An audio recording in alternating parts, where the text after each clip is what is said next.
কি ভাই বোনেরা, এনআরসি হবে? এনআরসি চান?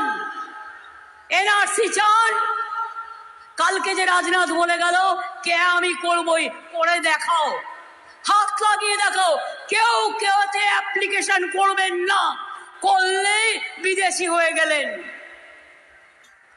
আপনারা গণতান্ত্রিক অধিকারের দায়িত্ব আমাদের, আমরা সবাই নাগরিক, কারো অধিকার চলে যাবে না।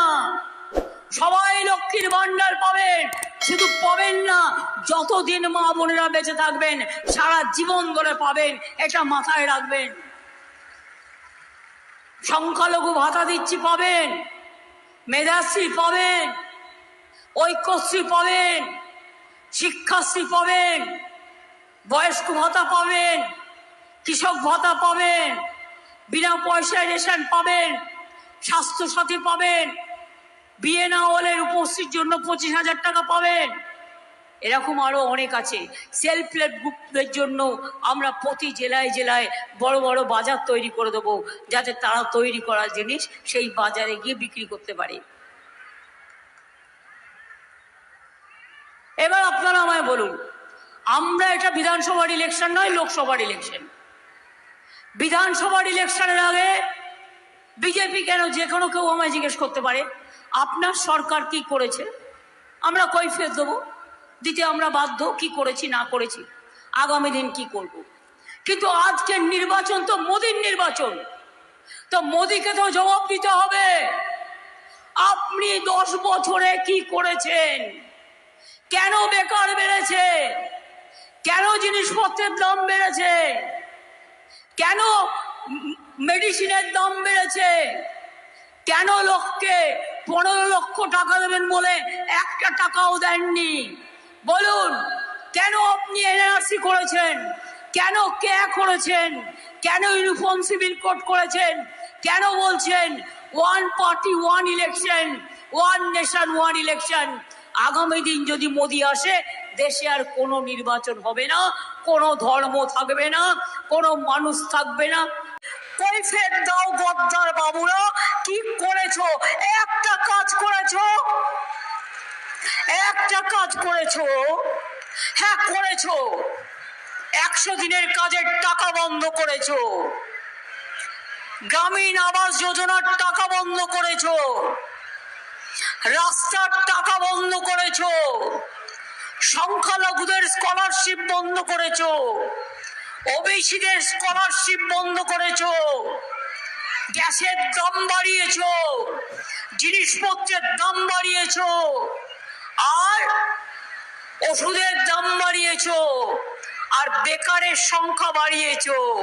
সারা দেশটাকে বিক্রি করে দিয়েছো, ইতিহাস বিক্রি করেছো, ভূগোল বিক্রি করেছো, ধর্ম বিক্রি করেছো।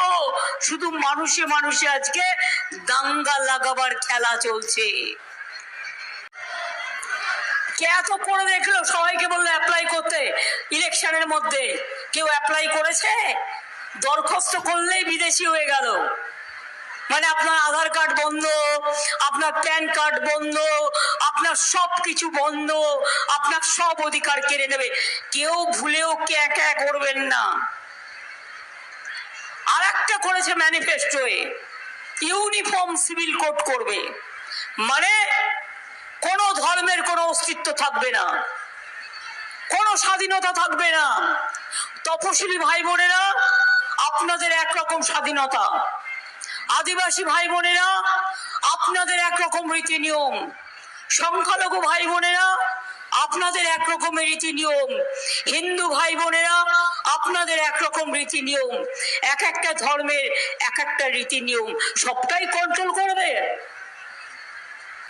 যারা পরিযায়ী শ্রমিকরা আছেন তারাও ভোটটা দিয়ে দেবেন, ভুল করবেন না। তাদের জন্য আমরা যারা বাইরে আছে 5 লক্ষ টাকা করে স্বাস্থ্যসাথীর কার্ড আলাদা দিচ্ছি পরিযায়ী শ্রমিকদের জন্য, যাতে তাদের কোনো অসুবিধে না হয়। কি মা বোনেরা স্বাস্থ্যসাথী কার্ড পান তো? লক্ষ্মীর ভান্ডার পান তো? বার্ধক্য ভাতা পান তো? কৃষকরা 10,000 টাকা ভাতা পান তো? সংখ্যালঘুরা ঐক্যশ্রী পান তো, ছাত্রছাত্রীরা সবুজ সাথী পান তো, কন্যাশ্রী পান তো, স্মার্টফোন পান তো, বিএনএল 25,000 টাকা রূপশ্রী পান তো, অনেক বেরিয়াল গ্রাউন্ড তৈরি করে দিয়েছি, অনেক জাহের থান মাজিদ থানে প্রাচীর আমরা তৈরি করে দিয়েছি, অনেক শ্মশানও বিভিন্ন স্থানে তৈরি হচ্ছে। সবাইকে নিয়ে আমরা চলতে চাই। দিল্লিতে গিয়ে বলছো 100 দিনের কাজের টাকা দেবে না, বাংলার বাড়ির টাকা দেবে না, রাস্তা তৈরির টাকা দেবে না, কোনো টাকা বাংলাকে দেবে না। যেন মনে হচ্ছে পকেট থেকে দিচ্ছে। টাকাটা কার? জনগণের। আমাদের রেভিনিউ আর্নিংস কত হয়? 6,84,000 কোটি টাকা। কেন্দ্রীয় সরকার এখন একটাই ট্যাক্স, জিএসটি, আপনারা জানেন, সেন্ট্রাল কালেকশন করে, আমরা করি না। আমাদের রাজ্যের টাকাটা তুলে নিয়ে যায়, তার থেকে আমাদের ভাগটা দেবে তো। 1,74,000 কোটি টাকা আমাদের দেয়নি।